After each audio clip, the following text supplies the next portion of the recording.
AP teachers transfers 2025కు సంబంధించి కొంత latest update అయితే మనం చూద్దాం. అదేంటంటే మొన్న కొంతమంది ఎలిజిబుల్ అయినటువంటి స్కూల్ అసిస్టెంట్స్‌కి గ్రేడ్ 2 హెడ్ మాస్టర్స్‌గా ప్రమోషన్ ఇవ్వడం జరిగింది.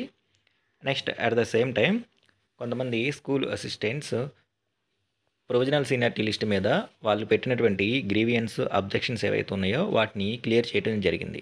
ఇలా క్లియర్ చేసిన తర్వాత అంటే ఎస్ఐ టు హెచ్ఎమ్స్ ప్రమోషన్ ఇచ్చిన తర్వాత అట్లాగే ఎస్ఏలు పెట్టినటువంటి గ్రీవియన్స్, అబ్జెక్షన్స్ క్లియర్ చేసిన తర్వాత ఇంతకు ముందు ఉన్నటువంటి సీనియారిటీ ర్యాంకు అందరికీ కూడా మార్చడం జరిగిందనమాట. చాలా వరకు కూడా అందరికీ ఇంతకుముందు మనకున్నటువంటి సీనియారిటీ ర్యాంకు ఇప్పుడు మళ్ళీ చేంజ్ అయింది. సో అలా కొత్తగా మారినటువంటి సీనియారిటీ ర్యాంక్ని స్కూల్ అసిస్టెంట్లు ఎలా తెలుసుకోవాలనే విషయం గురించి మనం ఈరోజు వీడియోలో చూద్దాం.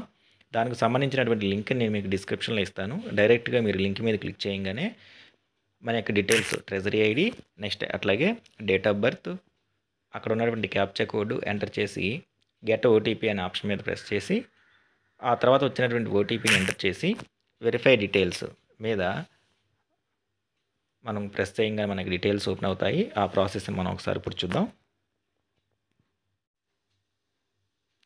లేటెస్ట్గా అయినటువంటి హెచ్ఎమ్స్ ట్రాన్స్ఫర్స్ అట్లాగే స్కూల్ అసిస్టెంట్స్ వాళ్ళు పెట్టినటువంటి గ్రీవియన్స్ రిజాల్వ్ చేసిన తర్వాత వాళ్ళకు మారినటువంటి లేటెస్ట్ ర్యాంక్ని మనం ఎలా తెలుసుకోవచ్చో ఒకసారి చూద్దాం. ముందుగా అందుకు సంబంధించినటువంటి treasury ID, date of birth, next captcha code enter చేసి గెట్ ఓటీపీ అనే ఆప్షన్ ద్వారా మనం ఓటీపీని ఎంటర్ చేయాల్సి ఉంటుంది. ఇలా ఓటీపీ ఎంటర్ చేసి గెట్ డీటెయిల్స్ అనే ఆప్షన్ మీద ప్రెస్ చేయాలి.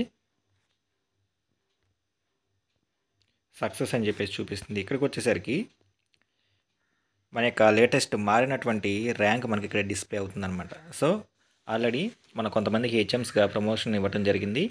దానివల్ల కొంతమంది ఎస్ఐలు ఆ ప్రమోషన్ కలటము, నెక్స్ట్ అట్లాగే గ్రీవెన్స్లో పెట్టినటువంటి ఆ అప్లికేషన్స్ అన్నీ కూడా మనకి రిజాల్వ్ చేయడం జరిగింది. దానివల్ల కూడా మనకి ఈ ర్యాంక్ మారడం జరిగిందనమాట. సో ఈ విధంగా మీరు మీ యొక్క లేటెస్ట్ ర్యాంక్ని తెలుసుకోవచ్చు.